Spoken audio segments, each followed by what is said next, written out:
momentos maravilhosos que passamos aqui diante do Senhor, juntamente com os nossos irmãos. Obrigado por cada paizinho, Senhor, que veio à tua casa agradecer por essa dádiva tão grande que é ter se tornado pai. Tão doce, palavra tão pequena e que nos ensina que existe um Deus que cuida de cada um de nós. Amém. Assim como o nosso paizinho amado. Pai, se agora com a mensagem que o nosso pastor irá trazer, e com certeza o Senhor já tocou no coração dele e que ele possa falar aos nossos corações também. Abençoa e continue abençoando teu filho, teu servo. Em nome de Jesus nós te pedimos e te agradecemos. Amém. Amém. Glória a Jesus. Queridos, abram suas Bíblias no livro de Marcos, capítulo de número 9.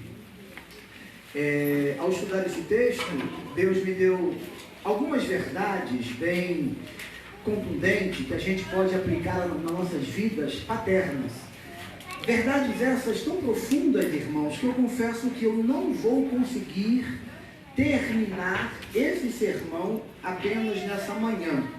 Vou trazer outras verdades dentro desse sermão hoje à noite, tá bom? 3 verdades no versículo 17, 2 no 18 e 1 no 21, de Marcos, capítulo de número 9. Vamos falar nessa manhã em breves palavras, até porque eu sei que você vai ter que acender a chuva,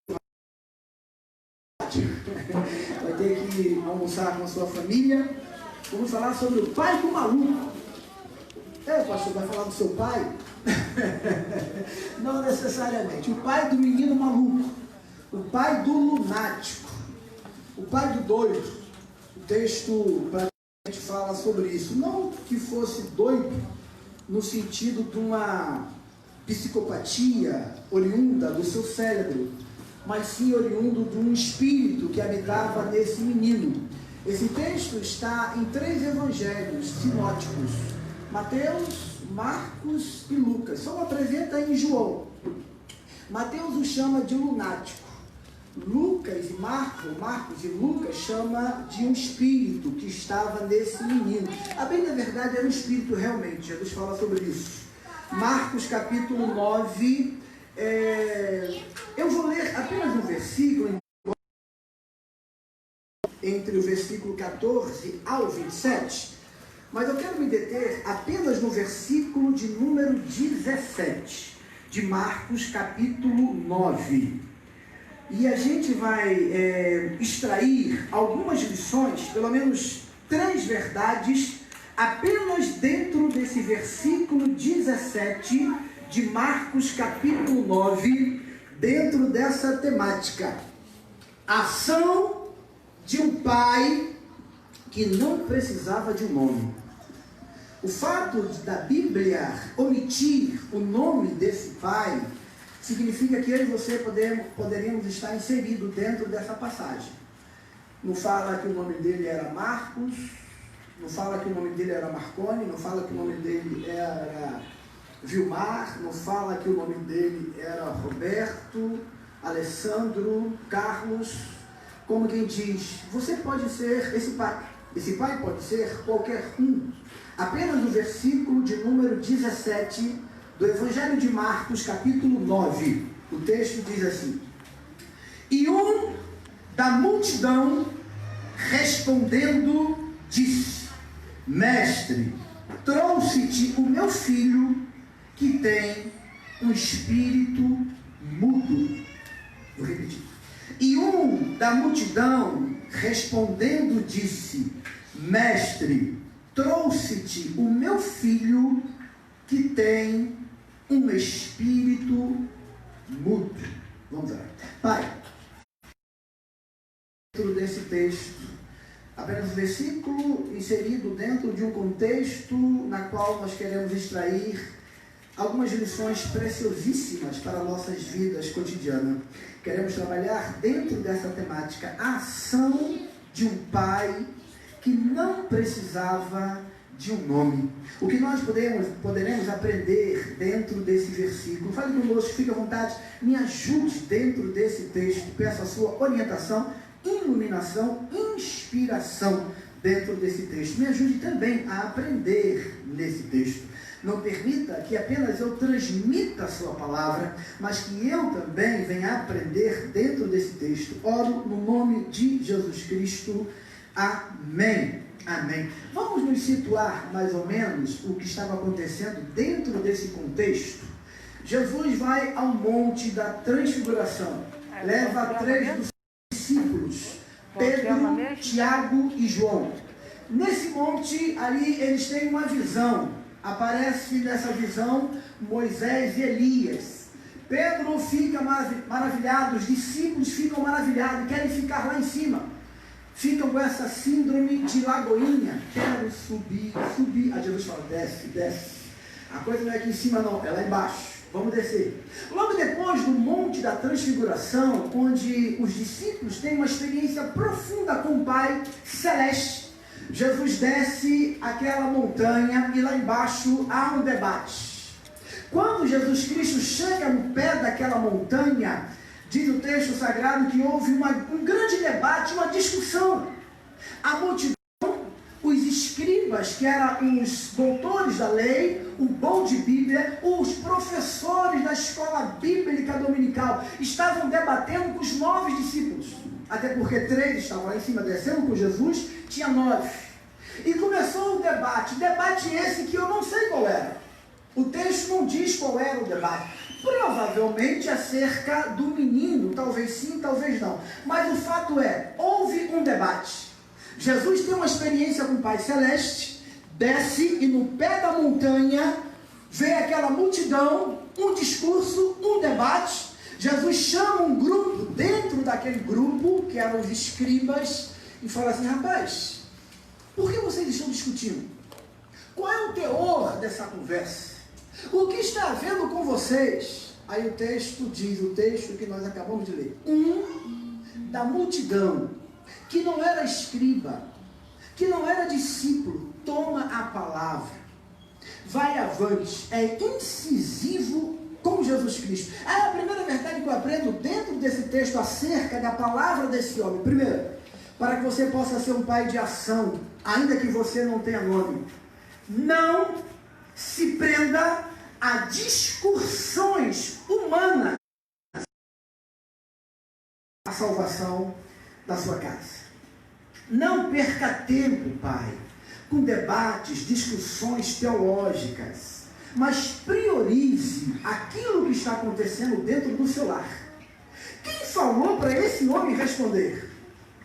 Versículo de número 16 do texto que eu acabei de ler. O texto diz que Jesus chama não pai. Jesus não chama esse homem. Jesus chama os escribas. A conversa não era com ele. A conversa era com os bons de Bíblia. O teor desse assunto eu não sei. Mas o papo não era com aquele pai. De repente você fala assim, que pai intrometido. Não era pai intrometido, era um pai comprometido. Quem tem compromisso com os de casa não perde tempo com discussões teológicas. Jesus chama os escribas e pergunta, qual é o papo? Qual é o assunto? Aí ele toma a frente, é o seguinte, olha, tem um filho aqui, eu não quero saber quem está ganhando o debate, eu não quero saber qual é o problema, eu não quero saber qual é o problema do momento, eu não quero saber se a gente tem que tomar cloroquina, ivermectina, eu não quero saber se a nova era do Dominic, o novo do Flamengo, eu não quero saber se é bom, se é ruim, eu não quero saber se eu vou, se eu fico, eu não quero saber se eu fico em casa, eu vou para a igreja. A única coisa que eu quero saber é que eu tenho um filho doente. Eu tenho um problema em casa. Eu não sei o que eles estão discutindo. Eu não sei qual é o problema que eles estão aí arrazoando entre o Senhor. Mas a única coisa que eu sei é que eu tenho um problema dentro de casa. Pais, não gaste muito tempo em discussões que talvez não vá levar a nada. E talvez a gente perca a visão daqueles que estão dentro de casa.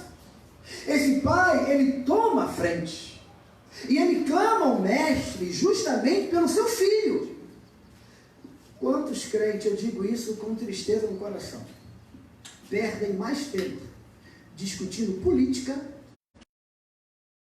e missões.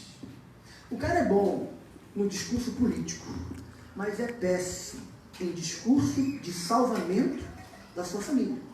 Ele é bom em argumentos, mas é triste em salvamento. Esse pai foi diferente.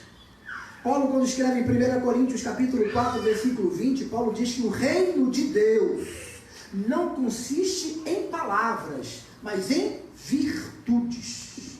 Ou seja, não é muito blá blá blá, mas é de Deus. Infelizmente, crentes hoje em dia gostam mais de discutir assuntos que às vezes não é nem tão relevante com os de dentro de casa. Ao invés de priorizar sua família, ele é direto. Ele vai direto ao coração do mestre. Tem um filho doente. Estou com um problema em casa. Logo depois que Jesus desce, o diabo, irmãos, ele não discute diabologia, se é que existe essa matéria. O diabo, ele pega e leva. Nós discutimos teologia. O diabo não quer discutir se você vai, se você fica, se você é bom, se você é ruim. Ele pega e leva. Mas às vezes a gente senta e se prende num debate que às vezes não leva nada para dentro de casa. Pelo contrário, às vezes leva até discórdias. Esse rapaz foi incisivo, foi direto. A primeira verdade que eu aprendo dentro desse texto: não se prenda em discussões humanas, mas priorize salvação da sua casa. Priorize salvação da sua família. Segunda verdade que a gente pode aprender ainda no versículo de número 17, quando diz que um da multidão vai e fala a Jesus. Veja qual foi a palavra que esse moço falou para o mestre. Versículo 17 ainda, no finalzinho. Ele diz: mestre, trouxe-te o meu filho. Trouxe-te o meu filho. Aí eu aprendo a segunda verdade dentro desse texto. Esse pai não teve dificuldades em caminhar com seu filho, ainda que o seu filho apresentasse uma dificuldade. Eu trouxe, não deixei. Foi comigo. Quantos pais hoje em dia, infelizmente, esse garoto é um fardo. Que problema você me dá? Que dificuldade? E às vezes tem gente que até deixa de seguir o próprio Cristo pelo, entre aspas, pelo fardo que julga ser o seu filho. Eu imagino esse homem com seu filho indo até o mestre, pensando: e se ele babar? Porque o texto diz: babava, espumava, caía no chão, tinha convulsões. Ele não pensou nisso. Ele foi diferente de Jairo, o líder da sinagoga. Se você retroceder um pouco as páginas da Bíblia, ainda no livro de Marcos, capítulo 5, o texto diz que Jairo leva Jesus para casa. Sua filha estava moribunda, quase morrendo. Esse rapaz foi diferente. Foi diferente de Jairo. Não leva o mestre para casa, mas leva a casa para o mestre. Leva o filho para o Senhor Jesus. E ele poderia pensar, na minha conjectura: e se meu filho der problema no caminho? E se ele fugir? Certa feita eu levei um menino, problemas psiquiátricos, no centro de recuperação. Me deu um problema, irmão, lá nesse centro. O líder da casa de recuperação falou: pastor, que problema esse garoto me deu, pastor? Cuidado, quando for assim, veja se faz uso de medicamentos, de alguns remédios oriundo do psique, porque foi difícil. O que houve? Esse rapaz tirou a roupa, ficou pelado e correu o mato adentro. Saiu dentro dessa floresta aqui, lá no Mendanha. Aí tive que pegar os varões, ir atrás do menino e trouxe o menino pelado de volta, porque esse garoto surtou aqui dentro. Que dificuldades! Mas antes de levar esse garoto para lá, eu fui com o seu pai. Isso que me chamou a atenção. O pai foi comigo: pastor, é meu filho, eu preciso interná-lo. Suas dificuldades não eliminam a sua identidade. Aquilo que você é, a sua dificuldade não o anula filho. As dificuldades que esse garoto teve não desfez ele de ser filho. Tinha uma dificuldade, mas era meu filho. Tem problema, mas é meu filho. Baba, mas é meu filho. Ele cai no chão, mas é meu filho. Tem problema de cabeça, mas é meu filho. mas é meu filho. Bebe, mas é meu filho. É feinho, mas é meu filho. A mãe do Hélio falava direto para ele quando era pequeno. Cresceu, ficou bonito. É feio, mas é meu filho. Lembra da história que eu contei um dia para vocês, da coruja? A coruja, a mãe coruja, de onde vem o ditado, talvez, mãe coruja? A coruja encontrou o gavião e falou assim: seu gavião, por favor, não coma meus filhos. Por favor, olhe lá, hein? Eu sou mãe de 3, não coma meus filhinhos. Aí o gavião falou assim: tudo bem, não vou comer não, mas como é seus filhos? Por favor, me dê um relato, para que eu, quando encontrá-lo, eu não possa comê-los. Aí a coruja falou: olha, meus filhos são os mais lindos da floresta. Os mais lindos, meus filhos são fofinhos, fofinhos. Olha, eu não vejo criaturas mais lindas do que os meus filhinhos. Por favor, se você encontrar uns filhos lindos, maravilhosos, não. O gavião falou: tá bom, ok, dona Coruja, pode deixar, fique tranquilo. Saiu. Certa feita o gavião, né, em uma das suas incursões, olhou o ninho. Olhou, mas que menininhos feios. Mas é feinho. Nossa, eu vou comê-lo. Desceu. Quando o gavião ia abocanhar aquelas crianças, aquelas criaturas, a coruja chegou e interveio. Não! Pare! O senhor está louco? Eu não falei para o senhor que o senhor não poderia comer meus filhos? E o gavião falou: sim, eu sei que você falou. Então, sim, mas eu lembro que a senhora falou que eram os bonitos. Eram lindos, maravilhosos. E eu encontrei com gente feia. Essas criaturas são horrendas, feia demais. E a coruja falou: feio aos seus olhos, mas aos meus olhos são lindos e maravilhosos. Não teve dificuldade de andar o seu filho, ainda que a dificuldade do seu filho o impedisse de andar. Antes, vá com ele. Tem dificuldade, mas é teu filho. Tem problema, é teu filho.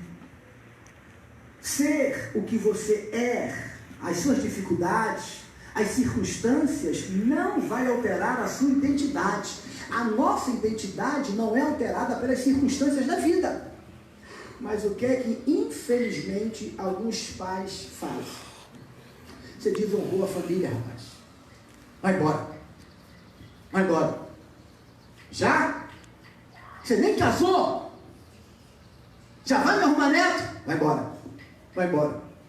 Gente, não exclua seus filhos, por pior que sejam as dificuldades que você vai encontrar no meio do caminho. Filho é filho, independente das circunstâncias. Filho é filho, independente dos problemas. O texto de Gálatas, capítulo 6, versículo 2 diz: levai as cargas uns dos outros, para que você possa cumprir a lei de Cristo. Alguns textos diz que era lunático. Por que lunático? Porque Mateus diz que era lunático. Antigamente, os antigos atribuíam dificuldades psicológicas na fase da lua. A lua mudou. Ih, está assim por causa da lua. Lembra da expressão: esse menino é da lua, é de lua. Essa mulher é de lua. Porque antigamente acreditava que os comportamentos humanos eram atribuídos a mudanças da lua. Quem não lembra daquela novela Mulheres de Areia? Na época que eu era noveleiro, como era o da lua? O Donato, Raquelzinha, Ruth, tia Ruth e Raquel. Quem era a perversa, Ruth ou Raquel? Raquel. Queria que fosse Ruth, Raquel. Sério, eu tava, meu Deus, será que é Ruth? Raquel era perversa. Aí o da lua, que era o Marcos Frota, né? Como é que era o da lua? Da lua, doido, maluco, varrido. Esse menino tinha um problema, uma dificuldade. Antigamente atribuíam os comportamentos não legais, não formais, inclusive o texto do original grego aqui é justamente esse: seleniozomai. O autor de Marcos, quando utiliza problemas da lua, problemas mentais, utiliza justamente esse termo no original grego, seleniozomai, que significa afetado pela lua. Um garoto que era afetado pela lua. Quando eles não compreendiam certas coisas, atribuía a lua. Só que esse pai compreendia muito bem. Isso eu vou trabalhar depois lá na frente. A questão da compreensão que esse pai tinha do seu filho. Tinha problemas, mas era seu filho. Tinha dificuldade, mas era seu filho. E ele leva o filho até Jesus. Leva até o mestre. Porque compreendeu que a melhor coisa é levar a nossa casa até o mestre. Primeira verdade que a gente pode aprender dentro desse texto. Pai, que é pai, não se prende em discussões teológicas, mas sim a salvação, o salvamento da sua casa. Segundo, pai que é pai, não tem dificuldades de andar com seu filho, por pior que seja a dificuldades que o filho venha apresentar. Terceiro, eu paro para a noite a gente trabalhar mais 3 textos.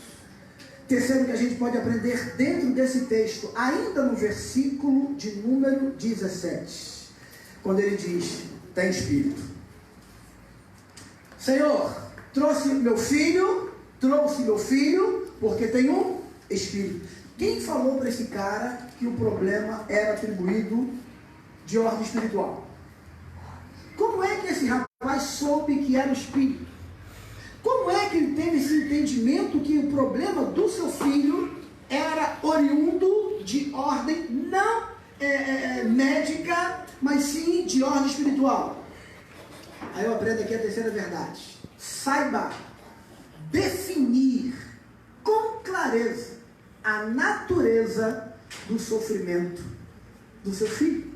Pai que é pai, independente de religião, sabe quando o filho chora e por que está chorando. Está triste, né? Não, estou bem. Está bem nada, rapaz, te conheço. É ou não é, mãe? É ou não é, pai? Te conheço. Brigou com a namorada. Não briguei não, brigou. Se aborreceu no trabalho. Aborreceu sim, eu te conheço. Conheço você desde das suas fraldas, rapaz. Desde o ventre materno. Pai conhecia a natureza da dificuldade do seu filho. Ele não mistura a natureza. O problema nosso hoje, como pai, digo como pai que sou, que às vezes a gente não consegue, irmão, definir com clareza o problema e a dificuldade que nossos filhos estão passando. A gente manda orar enquanto o problema não é oração. A gente manda ir para o Senhor e o problema é com o doutor. A gente manda ir para o doutor e o problema não é doutor, é o Senhor. Quando você está com dor de dente, você vai para onde? Para o dentista. Quando você está com problema do coração, vai para onde? Cardiologista. Problema dos ossos, ortopedista. E por que quando você está com problema do psique, você fala, não preciso de psicólogo não, meu psicólogo é Jesus. Hipócrita. Hipócrita. Problemas em algumas áreas, a gente procura médicos. Mas quando alguns crentes têm problema na mente, diz que o psicólogo é Jesus. Não vou para o médico. Deus colocou cada um para nos ajudar. Esse rapaz sabia, não era crente, porque o texto diz, trouxe para teus discípulos, para que curasse. Ou seja, se ele fala que trouxe para os discípulos de Jesus, por inferência, eu posso entender que esse cara não era discípulo de Jesus. Se não era discípulo, como conseguiu distinguir isso? Por uma simples verdade. Uma simples comparação. Jesus, discute isso, crentes, discute isso. Jesus não é propriedade exclusiva dos crentes. É que a gente quer fazer de Jesus nossa propriedade exclusiva. Jesus está ao alcance de todos. Nem da igreja esse cara era. Nem andava com o mestre. Mas pôde com clareza distinguir. Mestre, eu trouxe meu filho, só que eu vou adiantar uma coisa para o senhor. Ele tem um demônio. Tem um espírito. Está com um problema espiritual. Um cara que foi preciso no diagnóstico do filho. Porque hoje em dia existem muitos conflitos entre pais e filhos. Não sabemos discernir com clareza o que ele sente. Isso é falta de cinto. Eu vou dar um jeito disso já já. Pega meu chinelo aí. Pega minha sandália. Não é sandália. É conversa, é bate-papo. é sentar. Quando seu filho, um dia eu falei isso com a mãe, quando os adolescentes, os adolescentes falam assim, eu quero morrer, tem isso, quero morrer. Acredite nisso, pai. Ninguém me entende, ó bolas, ô inferno. É uma adolescente adora falar isso. Ninguém me entende, ninguém me entende. No coração dela, ainda que para você não seja uma verdade, no coração dele ou dela, é esse o sentimento. Eu já soube de casos de pais que não levaram em consideração uma pronúncia de um dos seus filhos, vou morrer, quero me matar, não quero nada com a minha, que nada, isso é, eu ia falar frescura, mas vou falar para não escandalizar vocês, isso é bobagem, deixa esse menino aí, daqui a pouco eu escuto um barulho, e esse garoto pula do 5º andar, lá na Tijuca, deu cabo da sua própria vida, acredite, a gente não sabe distinguir com clareza, ou não queremos entrar no assunto, queremos tapar o sol com a peneira, não conseguimos tapar, e queremos passar adiante. Repare que o demônio que habitava nesse menino, tapava 2 vias de acesso, de conhecimento a Jesus. O ouvido e a fala. Mestre, ele é mudo. Aí lá na frente Jesus fala, era um espírito mudo e surdo. Ou seja, pais hoje em dia tem que ser a fala e os ouvidos dos seus filhos. E o espírito imundo venha tapar as vias de acesso. Esse garoto não poderia nem ouvir o mestre e nem falar com o mestre. Foi preciso que o pai tomasse a frente e falasse, não, deixa que eu vou. E deixa que eu falo.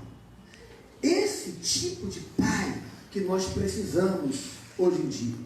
Esse tipo de pai. Às vezes, a dimensão, irmãos, é tão grande, e a gente nem conhece, a gente só vê a pontinha do iceberg. Mas pai que é pai, conhece toda a estrutura do seu filho. Ele conheceu, sabia. Alguns dias, não, acho que foi ontem, né, começou a circular um vídeo, e me perdoe se eu vou falar, mas é bom para você, tá bom? Não é nenhuma crítica não, até achei legal o vídeo, bacaninha, do...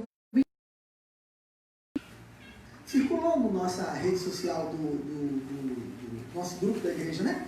O garotinho engraxate, que lindo, que maravilha, bonito mesmo. Embora tenha para mim que foi mais uma cena arquitetada, embora tenha para mim, tá? Respeito o seu ponto de vista, foi mais uma cena arquitetada para o vendedor do que para a criança, mas nós achamos bonitinho o vídeo. Deixa eu falar para você mais ou menos como é que é esse vídeo, para você não ficar boiando aí. Está circulando um vídeo na internet de um garotinho engraxate, que ele para na porta de uma loja e ele quer comprar um relógio para o seu pai. Aí o cara fala, filma, aí filmou. Aí o vendedor, o que é que você quer?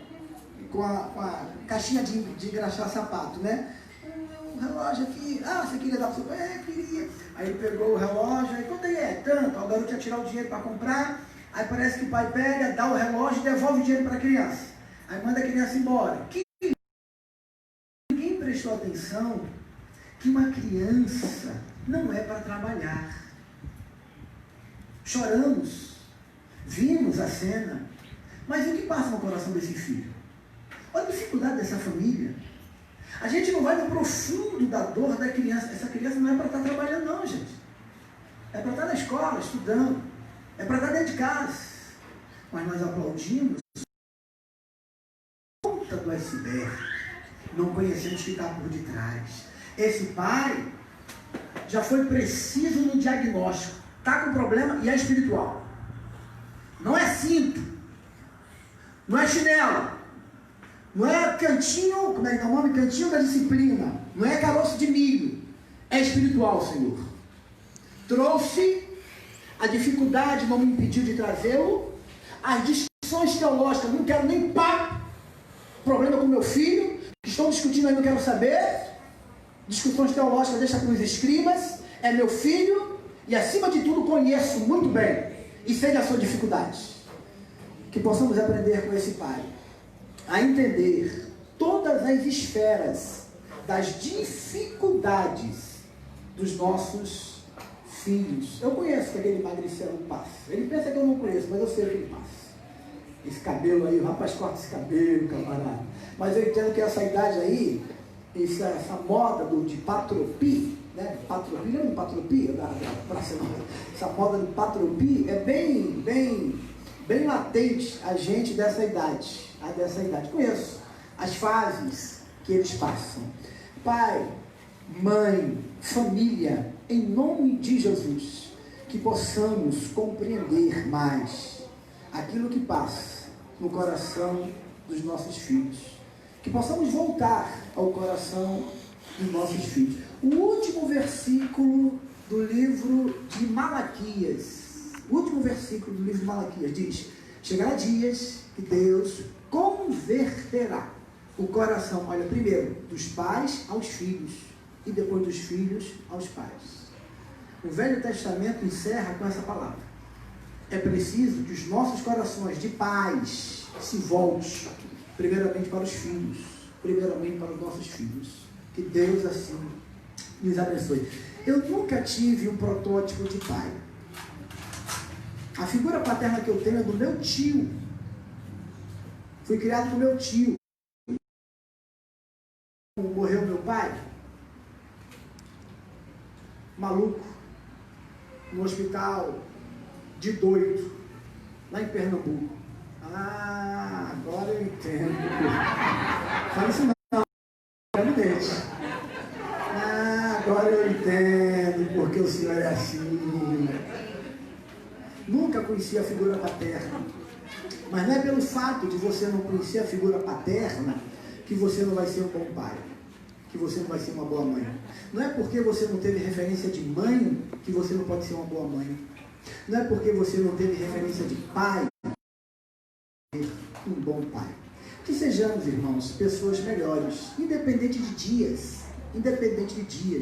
Seja pai todos os dias, seja mãe todos os dias. E assim que Deus nos abençoe. Hoje à noite vou continuar a trabalhar dentro desse texto, mais 3 verdades que Deus aplicou ao meu coração acerca desse pai fantástico, que não tinha nome, mas tinha ação. Vamos orar.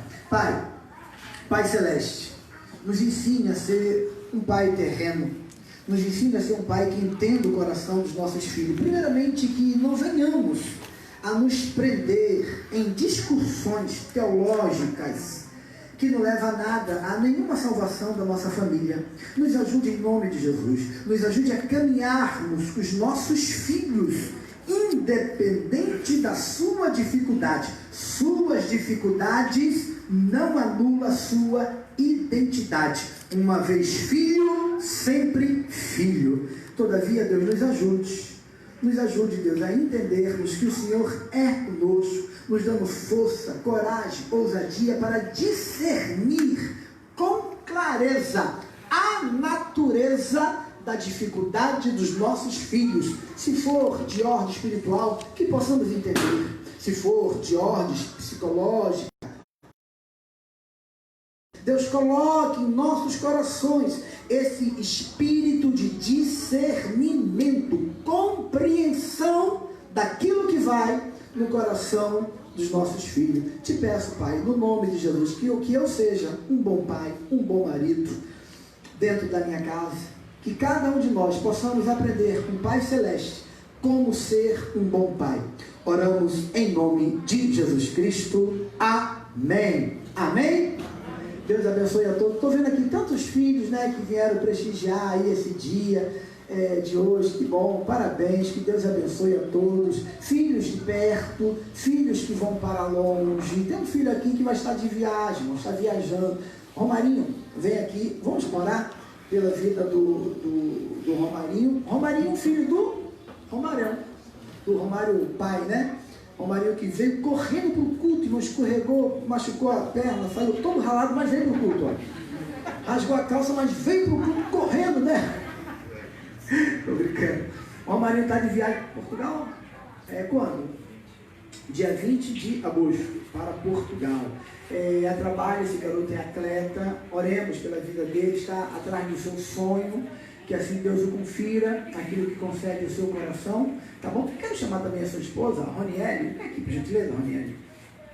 Esposa do Romário. A Roniele está completando anos de vida hoje. Mas, olha só, essa menina completando anos de vida. Vamos orar pelo Romário, pela Rony, recém-casados, né? Pouco tempo, que Deus assim abençoe essa família e que aprenda esses princípios de pai. Como é que a gente aprende a ser pai? Sendo um bom filho. Sendo um bom filho. Como é que a gente aprende a ser mãe? Sendo uma boa filha. Não tem escola de pai. Faculdades não vai ensinar a paternidade. A gente aprende dentro de casa. Seja um bom pai, seja uma boa mãe. Que Deus assim abençoe vocês. Tá bom? Você pode ficar em pé, querido? Estender uma das suas mãos para cá. Ou esquerda. Tanto faz, tá bom? Vamos orar por esse casal. Pai, muito obrigado pela vida do Romarinho. Obrigado porque esse menino já há muito tempo tem um sonho no seu coração com relação ao seu projeto de vida dentro do atletismo. Abençoe, oh Deus, sua visão, seu coração, que tudo que o Romarinho vier fazer, que venha ter o seu aval. Ele conhece um pouco esse rapaz, ele não quer dar um passo sem antes ouvir com clareza o que o Senhor deseja para ele e para a sua família. Abençoe, Deus, na sua viagem, que tudo seja da melhor forma, de acordo com a sua vontade. Muito obrigado por mais um ano de vida da Roniele. Obrigado porque o Senhor a concede em vida. Obrigado pelo seu matrimônio, obrigado pelo seu casamento. E que ambos realmente sejam uma família tanto abençoada quanto abençoadora. Obrigado pelos anos natalícios que o Senhor confere a Rony. Obrigado porque, junto com o Senhor, nós agradecemos tanto pelo projeto de vida dessa família, quanto os anos acrescentado nessa família. Oramos entregando esse casal ao Senhor, em nome de Jesus Cristo. Amém. Amém. Deus abençoe, Romarinho. Tá bom? Pode sentar, querido, pode sentar. Quero fazer alusão